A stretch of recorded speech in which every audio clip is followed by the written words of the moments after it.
Good evening. My name is Mr. McMichael, and I will be teaching the AFTA and Algebra II in the 2021 school year.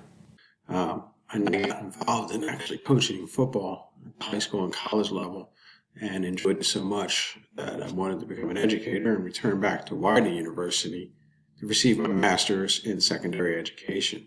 I taught in the Philadelphia area for several years in public and private schools, left and went to California for 4 years and returned back to Westfield 5 years ago and have been a math teacher in the department. I have over 25 years in teaching math and science. I actually started as a science teacher. So in terms of class, these materials are important to have, I believe, every day, even though we are doing it digitally and online. I think that students still need to be writing the notes down because I want to have them engage all their senses so they can use their eyes and see the problem. They can hear me talk about the problem, and then they need to write notes, copying the problem and adding in even more detail as we go. Even though the notes are posted or the PowerPoints are posted and the videos are posted for review. The computer should be charged. Plugged in is even better so they don't run out of charge during the class, so they don't interrupt their learning to go get the charger or whatever they have to do to get back online. A planner is going to be extremely important because they don't see the teachers every day. They can't ask their friends or whatever when they're passing in the hallway. So some type of organizer to kind of keep track of everything is going to be very important. Now the graphing calculator, the TI-84, is the calculator that we kind of use to teach with. You don't have to go out and purchase it. It's actually already on your son or daughter's computer, as well as the online graphing calculator in Desmos. We'll be using that one too. Now, in terms of the textbook, we are using a digital textbook in the Mathscape program. So your sons and daughters have been using the Mathscape program to do problems, but also there is a link in there that says textbook. So if they want to review the material in written form, it is there. And the cool thing about the digital textbook, it is also has embedded videos in it that are related to the topics. So we're going to look at Algebra 2 and then a little bit of AFTA and then some general stuff. So the next two slides are Algebra 2.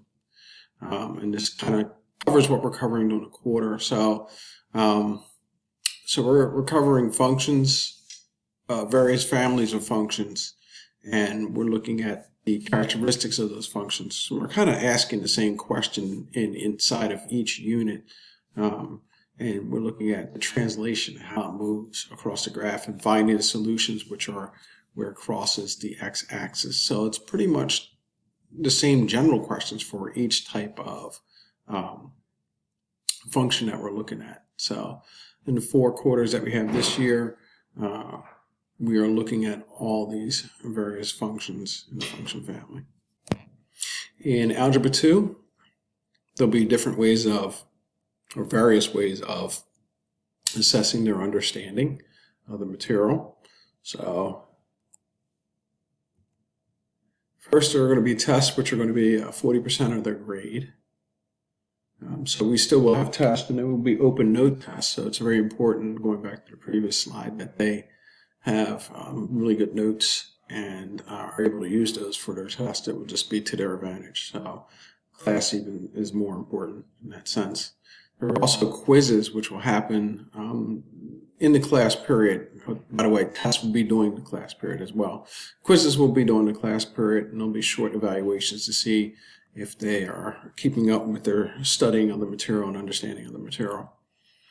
The assignments given during class are going to be 30%, and most of our class is actually made up of assignments of this type and not as much instruction.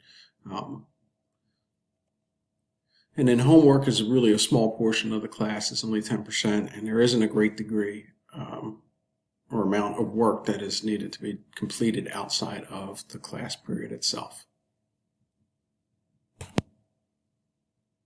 Okay, so grade books are rolling this year. They do not reset at the quarter. So the grade that they have, if you look at it at any given time, is like an interim report. It's just where they are, and obviously it depends on, what is in the grade book So if it's immediately after test, if the test is not in the grade book, obviously that will not be reflected in the grade that you see inside Assist. You need to check the SIS grade frequently to make sure that they are keeping up with their work and you stay updated on their performance in the class. So after basically is a bridge from Algebra 1 into Algebra 2 or other classes. So we're looking at algebra functions and strengthening their understanding and problem-solving skills and communication of mathematics, along with their logical reasoning. So we're trying to build those connections between algebra and the real world, and that's where the analysis part comes in. Because when we look at math problems, we're looking at data and analyzing those data and giving students multiple ways of representing or figuring out the representations of that data. Now, a lot is still true, is the same as in Algebra 2 in terms of the evaluation. The scoring is a little bit different because of the type of course. So their tests are only going to be 30%, since it is kind of like a bridge course. And their checks for understanding, which are like mini quizzes and classworks, are going to be 60% of the grade, while homework is still only 10% of the grade. So the bulk of this class is going to be during the class periods. And that's where most of their score is going to come from. Okay. And once again, it is a rolling grade book. The grade does not reset at the quarter. So homework is going to be assigned regularly for each unit throughout the year. Once again, it's not going to be extensive in terms of the amount of homework as required by the district, but it is the responsibility of the student to keep up with those. And most assignments are going to be in math space or Desmos. And as the year goes on, we're going to ramp it up. I'll probably get into Schoology assignments next, and then some other ways of being more creative as I become comfortable with this new reality to evaluate your students. So to be successful, they need to review their notes daily. Just because we're online doesn't mean that they shouldn't, and they don't have a lot of homework, doesn't mean that they shouldn't take the time to sit down and go through the notes to make sure they have a solid understanding of that. And if there are any questions, and we'll talk about office hours a little bit later, they can come see me then, or even ask on class.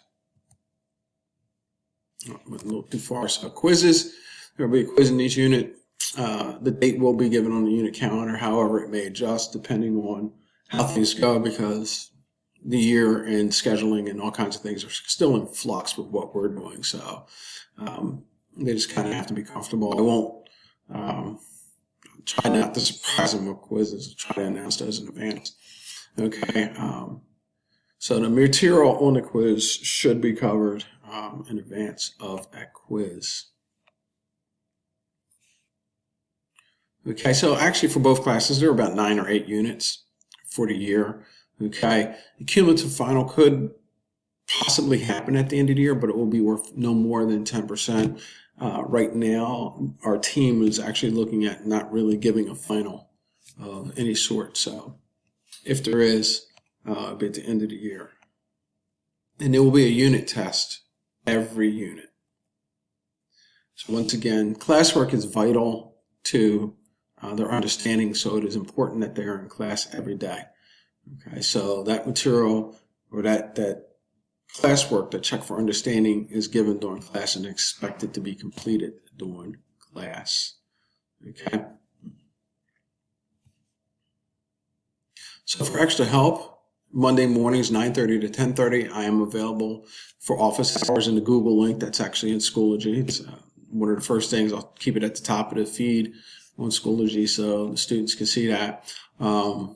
Outside of those hours, I know office hours actually start at 8:30 for other subject areas, but it is possible that they could meet with me at that time if they email and arrange time to meet that. We have other things that might possibly interfere with that, with parent meetings and conferences and faculty or staff meetings, particularly like the math department or something might come up where I will not be available during those times outside of 9:30 and 10:30. But 9:30 to 10:30, I will be available for your son or daughter to come and get the extra assistance. Well, thank you for joining me this evening. If you have any further questions, please feel free to reach out to me at the email at fairfaxcountypublicschools.edu, fcps.edu, and I look forward to having a great year with your son or daughter.